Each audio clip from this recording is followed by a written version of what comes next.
Hello, I'm Christine Niles. Today's Friday, May 5th, 2017. Here are your latest church militant headlines. In spite of promises to protect religious liberty, critics are claiming President Donald Trump's executive order doesn't go far enough. Yesterday, the president signed an order strengthening free speech protections for Christians, as well as protecting faith-based groups from participating in contraceptive coverage for employees. But a key provision included in the original leaked draft is left out of the current draft: the protection of Christian businesses from being forced to take part in gay weddings.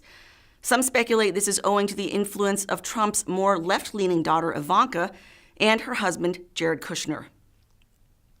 Pro-life activists David Daleiden and Sandra Merritt were in court Wednesday. The undercover investigators have been charged with conspiracy and invasion of privacy for secretly filming Planned Parenthood officials profiting off the sale of aborted baby parts. Those video exposés have led to multiple states yanking funding from the abortion giant, including the victory in the U.S. House yesterday in voting to repeal Obamacare, which includes defunding Planned Parenthood for at least a year, a loss of more than $500 million for the abortion nonprofit. Daleiden's lawyers are claiming the charges against him are defective and are asking that they be dropped and the case dismissed. U.S. congressmen are introducing legislation to protect free speech on college campuses.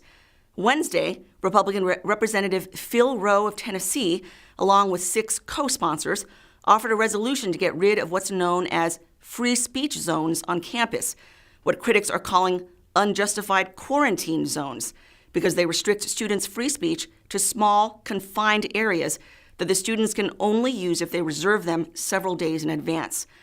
According to lawmakers and some legal nonprofits, free speech zones run afoul of the First Amendment to the Constitution.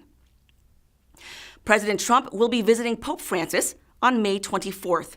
Trump will also be traveling to Israel and Saudi Arabia during that time. The Pope has made remarks seeming to be critical of Trump and his immigration policy.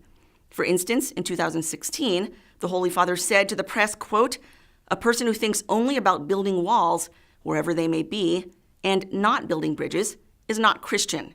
This is not in the gospel." Vatican spokesman Father Federico Lombardi later said the Pope's comments were not meant to be a personal attack.